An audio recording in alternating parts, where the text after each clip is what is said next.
La Biblia registra que pasados 16 años después del exilio, el pueblo de Israel, Dios habló al pueblo, especialmente al pueblo de Judá a través del profeta Ageo.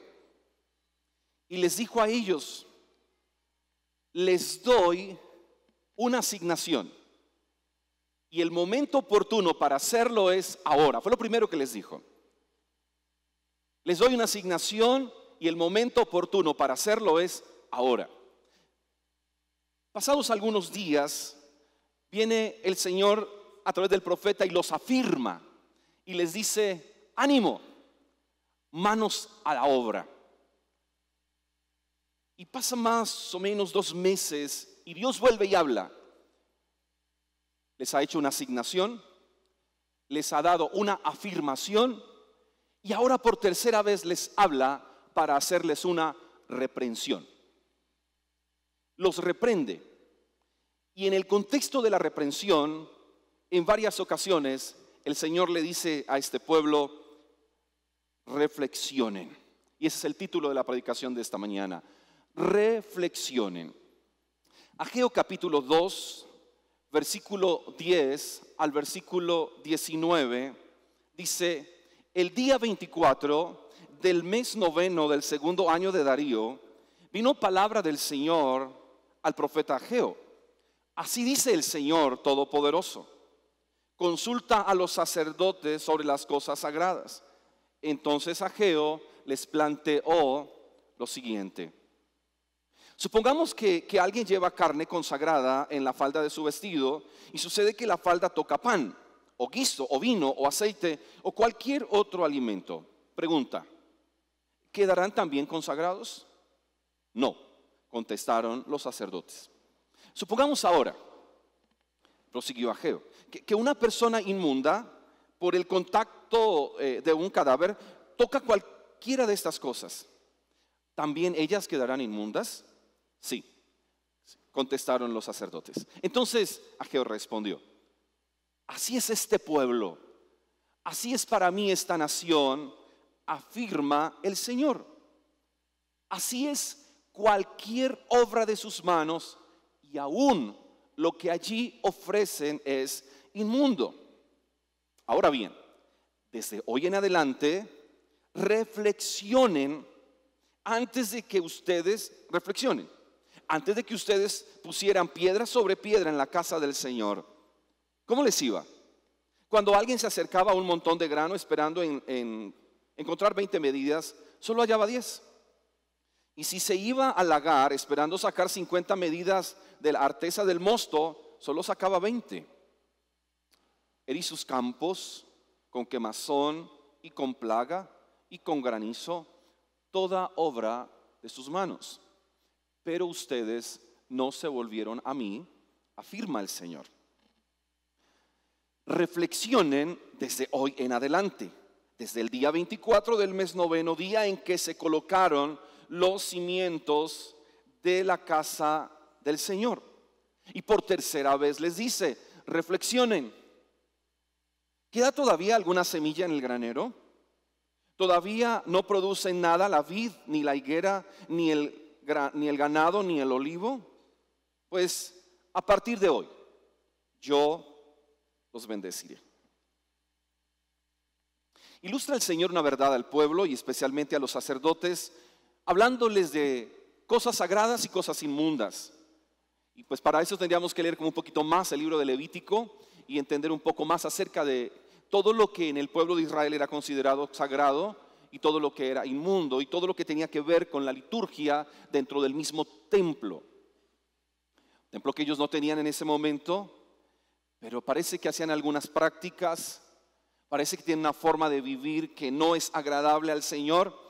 Así que le dice: consulta a los sacerdotes. Y note que les hace 2 preguntas y ellos responden de forma correcta. Ellos dicen: claro que se hace inmundo, claro que se contamina, pero también no se contamina o no se consagra. Y creo que de alguna manera aquí podemos recordar un principio que enfatizamos algunas semanas atrás: saber y no hacer es igual a no saber. Si lo podemos decir juntos de nuevo: saber y no hacer es igual a no saber. Y pareciera que estos sacerdotes en el tiempo, en Judá, saben, pero no hacen. Y el Señor dice, esto es igual a que no supieran nada. ¿Por qué? Porque la palabra recibida debe ser una palabra que nos lleva a la obediencia. La palabra que recibimos debe inmediatamente despertar en nosotros compromiso. Ustedes saben, pero ustedes no hacen. Así que ustedes no saben.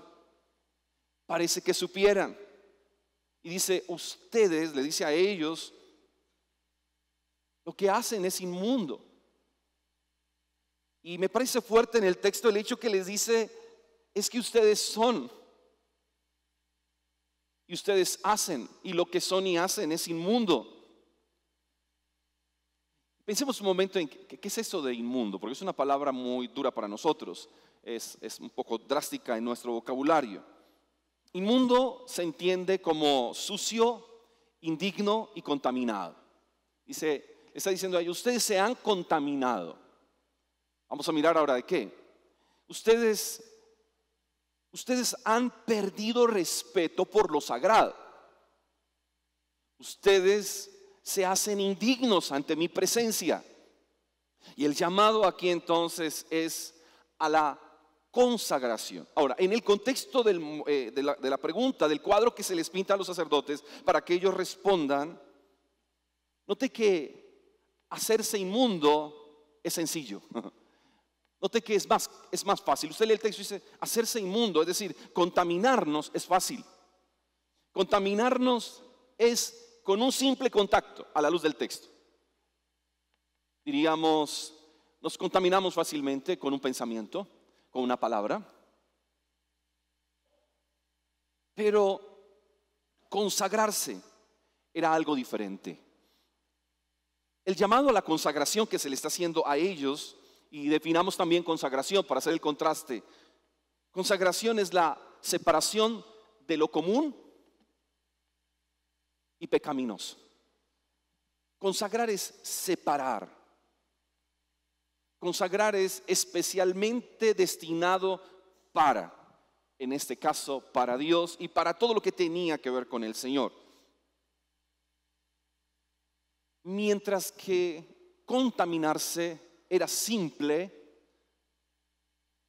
consagrarse fue para ellos todo un proceso. Y por favor trate de hacer el contraste de los dos textos. Contaminarse simple y fácil, consagrarse todo un proceso. Y ellos han tomado la vía fácil, pero terminaron contaminados. Ellos no estaban viviendo el proceso de la consagración y el Señor les dice a ellos, ustedes tienen que reflexionar, escuchen las respuestas que dan y lo que yo estoy afirmando, así son ustedes para mí, lo que hacen y lo que son, lo que ofrecen es inmundo, es contaminado. No han vivido ustedes ni lo que hacen el proceso de la consagración. Ahora, vámonos a nuestra vida y tratemos de ver esta experiencia, esta enseñanza desde la luz del Evangelio. Y podríamos recordar o pensar en los cristianos que se quedan solo en su salvación. Muchos cristianos que se quedan solo en la salvación. El hecho de que fuimos elegidos por Dios, luego llamados por Él, luego atraídos hacia Él y salvos en su gracia y perdonados. Pero muchos, su proceso se queda ahí, en el hecho de fui salvo, fui perdonado. Y olvidamos que la consagración o la santificación es el proceso que viene después de la salvación. Y creo que ese es un elemento fundamental. La consagración es el proceso después de la salvación. Me explico, présteme atención. Usted y yo llegamos contaminados por el pecado, ignorando tantas cosas de la verdad de Dios, la cual se ha revelado en Cristo. Pero venimos y nos damos cuenta del gran problema en que estamos. Nos damos cuenta de la gran enfermedad que sufrimos. y nos damos cuenta de la sanidad que es el Evangelio y la bella propuesta que hemos recibido en Cristo. Así que aceptamos la obra de Cristo, aceptamos que el sacrificio de Cristo es redentor para nosotros, que Él se puso en propiciación por nosotros, pagó lo que usted y yo teníamos que pagar y nuestros pecados fueron perdonados y ahora somos llamados hijos de Dios. Pregunto, ¿quiénes son hijos de Dios aquí? Claro, sin duda alguna, porque cuando usted y yo hemos creído en Dios, hemos creído en Cristo y hemos recibido su perdón y nos colocamos bajo su gracia y reconocemos nuestro pecado, nuestra gran necesidad, reconocemos el gran y serio y profundo problema que tenemos y vamos a Cristo, somos perdonados y somos salvos y somos ahora llamados a entrar en un proceso de consagración. Pero hay muchos cristianos que se quedaron solamente con Jesús como el Salvador, pero no han dado el paso para que Cristo también sea no solo su Salvador, sino su Señor y sea su Rey. Y cuando acepto que Cristo es mi Salvador y me perdonó, pero acepto que Él es el Rey y mi Señor, entonces yo empiezo a entrar en el proceso de la consagración o de la santificación. Y la santificación es la obra del Espíritu Santo, no lo haríamos solos. Es obra del Espíritu Santo, pero algo también especial es que nosotros participamos también en nuestro proceso de santificación. Nosotros participamos en el proceso de la consagración, pero muchas veces algunos cristianos están como los sacerdotes en Judá, no se consagraron. Saben que hay un proceso de consagración, pero no se consagran. Y por eso Pablo, cuando escribe a la iglesia de Corinto, le dice lo siguiente. Segunda de Corintios capítulo 7, versículo 1, dice: como tenemos estas promesas, queridos hermanos, purifiquémonos de todo lo que, ¿puedo decirlo fuerte? De todo lo que contamina el cuerpo y lo que contamina el espíritu, para completar en el temor de Dios la obra de ¿qué? De nuestra santificación. Me parece bellísimo ese texto. Como tenemos estas promesas, si usted quiere mirar las promesas, entonces va a leer el capítulo 6. Purifiquémonos de algunas cosas que contaminan, de todo lo que contamina el cuerpo y el espíritu. ¿Para qué? Para completar en el temor de Dios la obra de nuestra santificación. Así que el poder de la santificación está en la presencia del Espíritu en nosotros, pero nosotros también participamos en el proceso de la purificación a través de nuestra obediencia, de nuestra renuncia, a través del tomar la cruz de Cristo todos los días y poder en nosotros verse la obra de nuestra santificación o de nuestra consagración, que no es más el estar separados para el Señor. Para ser así cristianos que seguimos siendo pecadores, pero ahora pecadores salvos, pero también pecadores santos, que en ocasiones pecamos, pero muchas veces podemos considerar y aún justificar para quedarnos solo en salvos, mas no consagrados o santificados. El Evangelio es un llamado a la salvación que cuando venimos y lo recibimos, entramos en el segundo llamado a la consagración. Sin embargo, pareciera que creemos que sí es posible un poquito de santificación y un poquito de contaminación. Quería dar la ilustración con un vaso de agua o una botella de agua, pero me castigaron esta mañana. Así que permítame, por favor, me gusta más este. Si me ayudan, porfa. Agüita. Con algunas ramitas. Está bien ahí, gracias. Ani es agua 100% pura. Solo tiene una gota de agua de inodoro. ¿Se la puede tomar? ¿Por qué? Pero es solo una gota. La mayoría está limpia. por una gota de agua de inodoro usted no se va a tomar esta belleza. ¿Quién se la toma? Ahí podemos usted y yo entender que cuando hablamos de consagración y hablamos de santificación, no es un poquito de acá y un poquito de allá. Entonces toda la semana estoy consagrado a mi esposa, pero luego el fin de semana aprovecho alguna situación para ir y descansar en el regazo de una mujer que no es mi esposa. O usted ir a descansar en los brazos de un hombre que no es su esposo. Quizás usted es de los que cree que las amistades son como las plantas que se tienen que regar con aguardiente, tequila y whisky los fines de semana. De pronto usted es de los que cree que usted puede ahogar las penas con limoncito con ron, ¿sí? Es poquito. Es más, una vez cada 8 días o es cada mes. Un poquito de levadura leuda toda la masa. Nosotros como padres de familia queremos que nuestros hijos sean un poquito obedientes, un poquito juiciosos. Hijo, mira, yo sé que tú eres humano, así que yo te voy a pedir que seas un poquito honrado, un poquito. O sea, un poquito honrado, un poquito ladroncito, algo así. No, para nosotros hay una radicalidad a la hora de formar nuestros hijos. Hijo, tienes que ser honesto, tienes que amar la verdad, tienes que amar el derecho. Y no queremos que nuestros hijos sean un poquito. Y el día que su hijo venga y le diga, no papá, es que es un poquito de marihuana nomás. ¿Usted qué le va a decir? Hijo, pero que sea poquito.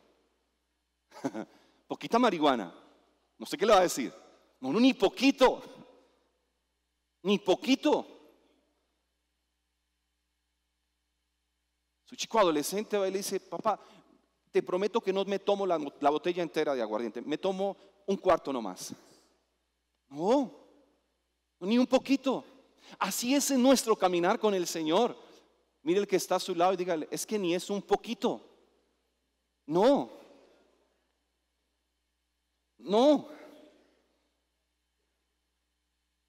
Es que a veces soy un insatisfecho sexual con mi esposa, entonces un poquito de pornografía.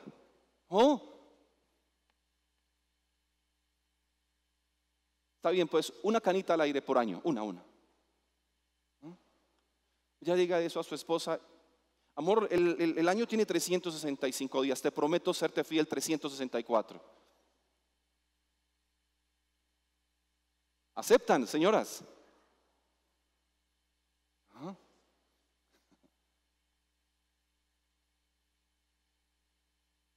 Escondemos nuestros rencores, nuestros odios, nuestras envidias, nuestros celos enfermizos, nuestro egoísmo, muchas veces con un rostro amable y una cierta apariencia de piedad, apariencia de humildad, pero están ahí. Algunos aún maquillan con oración y ayuno su permanencia en el pecado. Y esto me hizo recordar una historia que escuchaba la semana pasada de alguien hablando de la importancia del testimonio. Y decía, tengo una compañera en la oficina, es abogada. Dice, y ora mucho. Y realmente siempre que ayuna los fines de semana llega el lunes diciendo, uy, ayuné todo este fin de semana. Y ella decía, y me siento incómoda porque llega y me dice, ¿usted hace cuánto no ayuna? Yo ayuné este fin de semana. Estuve en oración el sábado toda la mañana.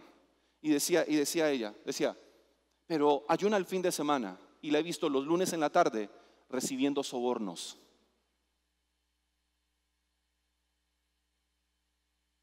Un sobornito chiquito. Pues me sobornaron con 20 millones, pero solo les voy a recibir 5 para ser honesto. No.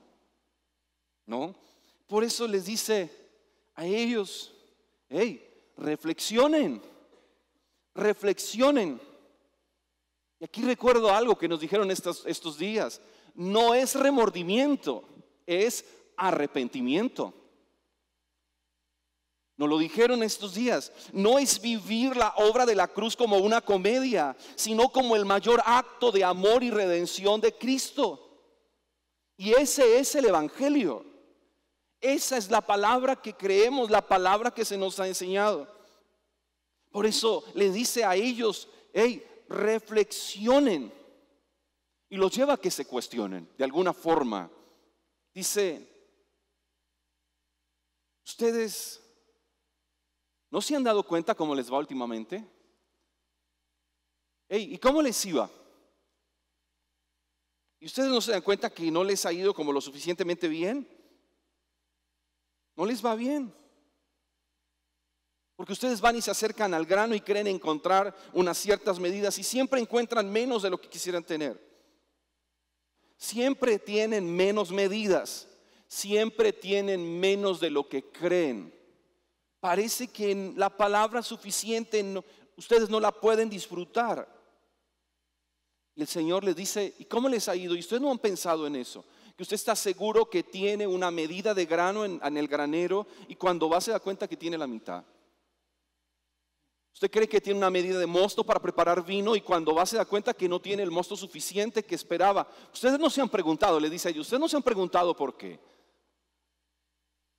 Y le dice, yo les voy a decir por qué. Porque yo estoy en el asunto. Porque yo estoy en el asunto. Y me parece fuerte cuando Dios les habla al decirles, sí, fui yo. Fui yo el que los herí. Fui yo el que les envié. Quemazón, plaga, granizo. Fui yo. Pero Él dice, pero no lo hice por castigarlos. Lo hice para que ustedes se volvieran a mí. Pero ustedes no se volvieron a mí. Y las cosas no les han salido bien. No es tanto castigo. Es una manera de llamarle la atención, una forma de decirle, hey, aquí yo estoy a la puerta y llamo. Si alguno oye mi voz y abre la puerta, entraré a él, cenaré con él y él conmigo. Pero ustedes no se han dado por enterados. Hey, esa crisis, ese conflicto en el que estás ahora, yo lo planeé para que te acerques, para que te vuelvas a mí. Para que te des cuenta lo importante que es ser dependiente de Dios. Se te están cerrando las puertas ahí frente a tus narices y crees que eres víctima de la sociedad. No, soy yo para decirte, te cierro esta puerta, a ver si te das una miradita y te das cuenta que yo estoy ahí. Y vuelves tu corazón a mí. No es castigo, es una forma de llamarnos. Una forma de decir, vuelve tu corazón, hey. Reflexiona, analicen. Ustedes quieren cosechar mucho, pero ustedes siembran poco. Ustedes diríamos para nosotros, muchos se quieren llenar del Espíritu Santo, pero se acercan poco a Él. Muchos quieren adquirir sabiduría, pero reflexionan muy poco. No quieren aprender aún de las lecciones más simples y pequeñas de la vida, que dejan grandes lecciones para la vida. Muchos de alguna forma quieren crecer y quieren madurar, pero quieren hacerlo todo a su propia manera.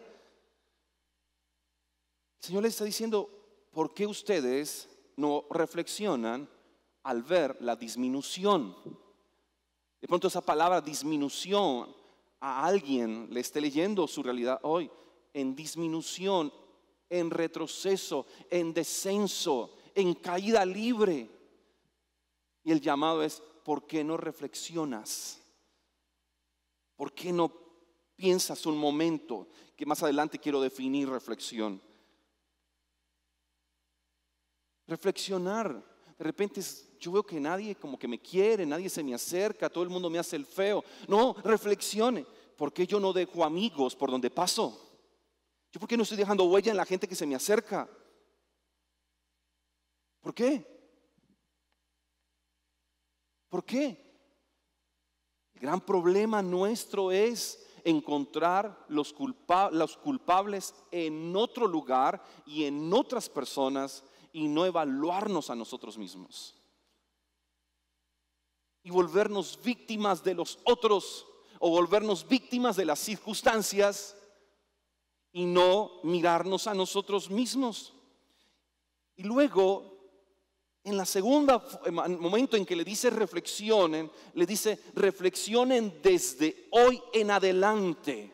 Hey, hagan el ejercicio, les dice a ellos, hey, reflexionen ahora, pero no solo hoy, y de aquí en adelante sus vidas se caractericen por la reflexión. Y creo que en ese reflexionen desde hoy en adelante, siento en el texto un sentido de urgencia de Dios, que luego lo confirmo más adelante en la intencionalidad que tiene Dios para el pueblo. Sentido de urgencia es el hecho de, note, el momento oportuno es ahora, les dijo en el capítulo 1. Luego les dice al inicio del capítulo 2, hey, ánimo y manos a la obra, ya no esperen más, actúen. Y aquí les dice, hey, reflexionen desde hoy en adelante. Pero muchas veces nosotros las reflexiones las vamos a dejar para después. No, tengo que reflexionar algunos asuntos, ahora no.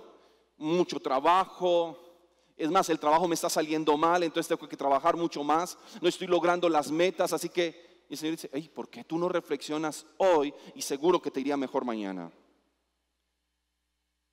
Y es Dios mismo dándoles fecha. Y eso sí que me parece a mí que muestra la intención del Señor. Desde hoy en adelante, le dice, sí, desde el día 24 del mes noveno.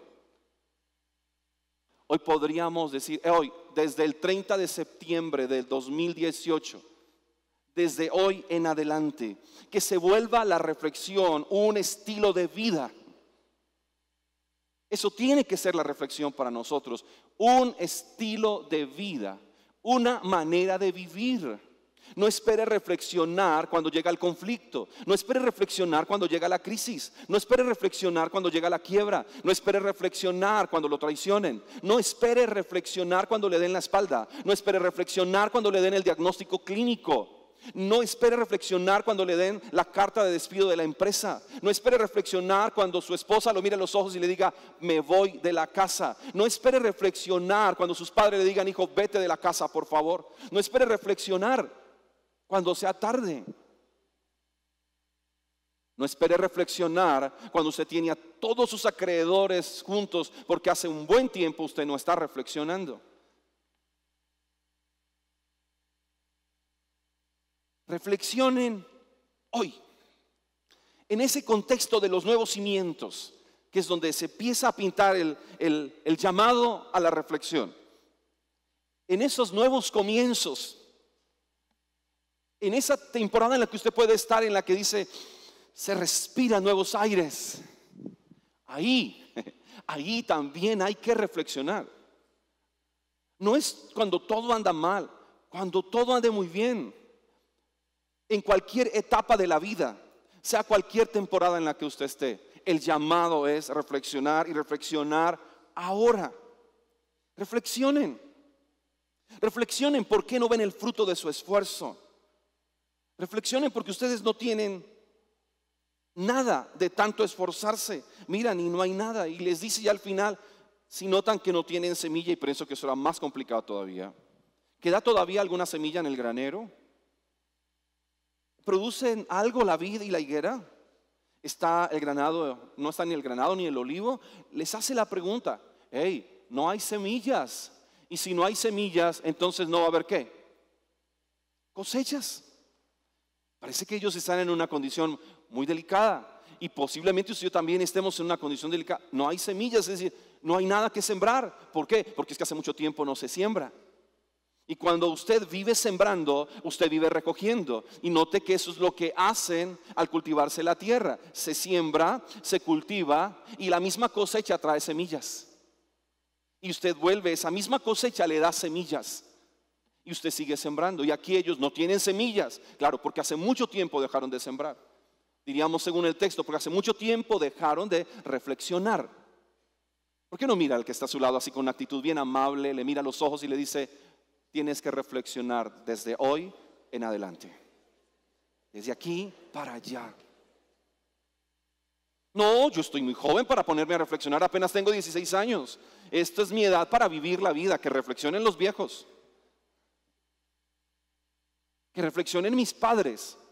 Ya tendré tiempo para reflexionar. Qué bien harían los padres enseñarle a los hijos desde pequeños a reflexionar. Y qué bien le va a los hijos ver a padres que reflexionan. Bueno, ¿y qué es esto de reflexionar? Reflexionar, escúchelo bien, es todo un proceso. Y eso me cautivó mucho en el texto porque está haciendo un reclamo de la consagración. Y hablamos ahora que la consagración o santificación es un proceso. Y los llama a reflexionar desde hoy en adelante. Es sentido de urgencia porque reflexionar es todo un proceso.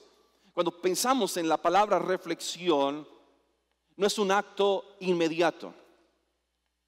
Reflexionar tiene todos unos pasos. Primero, reflexionar implica pensar. Es lo primero, pensar. Piense.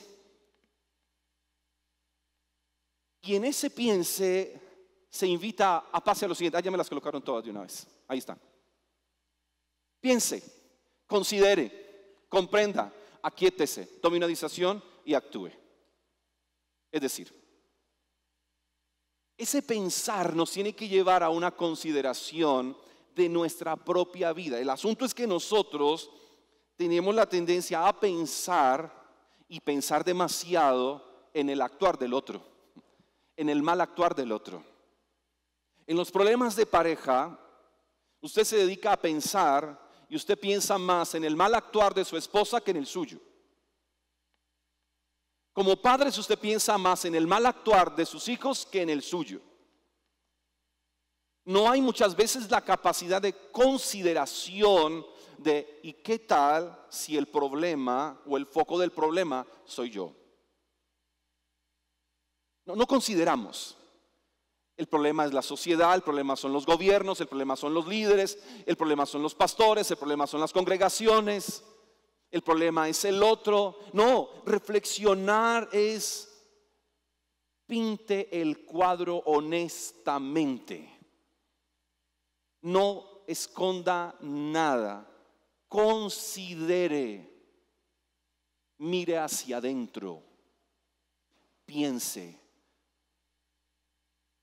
Y la pregunta inicial y honesta sería, ¿dónde fallé yo? ¿Dónde yo no hice lo correcto? Porque es que nos gusta tanto la reflexión en el actuar del otro para llegar a una conclusión que nos calma la conciencia. Él es el culpable, yo soy el inocente. Él es el del problema, yo soy el buen agente en este proceso. Por eso no reflexionamos de manera madura. Por eso nuestros desánimos son culpa de los demás. Nuestras malas decisiones son culpa de los demás. Nuestras malas actitudes es culpa de los demás. Así que es medio mundo culpando al otro medio mundo de su mal actuar. Reflexionen, piensen, consideren, comprendan. Es decir, sean escuetamente sinceros con ustedes mismos y no le dé miedo perder su evaluación. No es cierto que cuando nos hacen cualquier tipo de evaluación, y más cuando dicen evaluación psicológica, eso ya como que no gusta mucho. Pero en cualquier ejercicio en el cual podamos ser evaluados, cualquier área de nuestra vida, siempre nuestro deseo es que ganar la evaluación, es decir, sacar el mejor puntaje. Entonces es una serie de preguntas y de repente note bien que muchas veces en ese tipo de cuestionarios no es tanto de responder la pregunta de forma honesta, abrir mi corazón y ser escuetamente sincero, sino que lo que busco es tener un buen puntaje porque yo no quiero quedar mal delante de mis colegas. Porque cuando nos digan sume y dígale al que está a su lado su puntaje de 1 a 100, donde 100 es excelente, 1 es malísimo y usted se saca un 48. Así que cuando el vecino le pregunta ¿cuánto sacó? Usted no dice 48, 84. 84. Sí, dice, no, pues es casi lo mismo, ¿no? Porque son los mismos números, solo que los invertí. No queremos sacar malas puntuaciones, no queremos comprender. Queremos comprender. Queremos ganar todo cuando aquí estamos perdidos. por no vivir los procesos correctos, diríamos, de santificación o consagración y el proceso de la reflexión. Porque los llamados de Dios en el texto son dos procesos: conságrense, todo un proceso, y reflexionen, todo un proceso, de hoy en adelante. Y cuando comprenda, no de otro paso, quédese quieto. Eso me pareció muy interesante en el proceso de la reflexión. No es tanto de ya salir corriendo, para el momento, no de otro paso, sino después de comprender y aquietarse, tome una decisión. Y de esos procesos de reflexión salen realmente decisiones sabias. Somos demasiado ligeros para decidir. Déjeme pensarlo, le decimos a alguien, y a la hora ya estamos tomando la decisión. De hecho, hay decisiones que tienen un sentido, como decimos, de urgencia, deben ser rápidas. Pero cuando se trate de su vida, reflexione, quiétese, comprenda, quédese quieto por un momento, tome una decisión sabia, para que cuando le pregunten, ¿usted está seguro de la decisión que tomó? Usted pueda decir, sí, es que llevo un buen tiempo reflexionando. Esto no son sentimientos, esto no son emociones, esto no es el fruto del cansancio, ni es el fruto de la frustración, es el fruto de la reflexión. He meditado y me encontré culpable y tengo que trabajar mucho conmigo mismo. Así que estas son las decisiones que tomé, esos son los ajustes que hice y esto es lo que voy a hacer ahora. Reflexionen, piense, considere, comprenda, no de otro paso, tome una decisión y después actúe. Definitivamente nos evitaríamos muchos sufrimientos si reflexionáramos más y mejor antes de tomar decisiones. Sería diferente, veríamos más fruto, veríamos más resultado, más que eso, honraríamos más al Señor. Y eso sí que gana y eso sí que paga. Si reflexionáramos más y mejor, aún incluso en las más pequeñas decisiones, pero todo se hiciera bajo la reflexión. Es que eso es lo que el Señor dice: reflexionen hoy y de hoy en adelante. ¿Cuándo? Todo el tiempo. Todo el tiempo es la capacidad de analizar los eventos, los momentos de forma objetiva. Y un contraste que encuentro en el texto entre ese hoy o una conexión, y me parece muy bello. Reflexionen, les dice a ellos, desde hoy en adelante. Escuche bien, pues a partir de hoy los bendeciré. Y eso sí que me permite ver en el texto el corazón del Señor. Reflexionen desde hoy en adelante, pues desde hoy los bendeciré. ¿Quién es quien frena o quién frena muchas veces las bendiciones? ¿Dios o nosotros? Ayúdeme esta mañana y mire el que está a su lado, dígale, ¿vio que la culpa no es ni de Dios ni del pastor? Dígale. Y si aprovecha, dígale, ¿vio que tampoco es mía? Reflexionen desde hoy. Y Dios dice, y desde hoy yo los bendigo. Pues a partir de hoy, esa era la intención del Señor. Es decir, el corazón del Señor en el texto. Les mandé granizo, quemazón, perdón, les mandé plaga y sí, granizo. Pero para que se volvieran a mí, ustedes no entendieron. ¿Sabe que Dios manda señales de alguna forma? A veces nosotros le estamos colocando señales a Él y Él nos está mandando señales de alerta. Y nosotros creemos que es el diablo. Dios puede usar. Algún día llega su suegra y le dice que usted tiene que hacer algo y dice, no, pues si el Señor me hubiera hablado a través del pastor de pronto, pero a través de mi suegra no creo que Dios la use a ella. hasta las piedras hablarán, si es necesario. Así que deje ese delirio de persecución y déjese atraer por el Señor. Ay, es que el Señor parece que dejó de amarme y me castiga todos los días. Y el Señor dice, este cabezón no entiende, le estoy llamando la atención. Hey, míreme, le está diciendo, hey. Es Dios golpeando y usted de repente va y abre y no ve nada y cree que es un juego. Y es Dios llamándole y diciéndole, vuelve tu corazón a mí, reflexiona, piensa un poco más. Hey, te quiero bendecir. Te quiero bendecir, pero si mantienes en ese acto de contaminación, no puedo. Pero si decides, escuche bien, si decidimos no solo vivir en Cristo nuestra salvación, sino nuestro proceso de santificación, y nos dejamos guiar por su Espíritu y nos comprometemos a vivir en el temor de Dios, nuestro mismo proceso de santificación, dice, ustedes van a ver la bendición integral sobre sus vidas. Esa es la intención de Dios, bendecirnos de forma integral. Ese es el plan.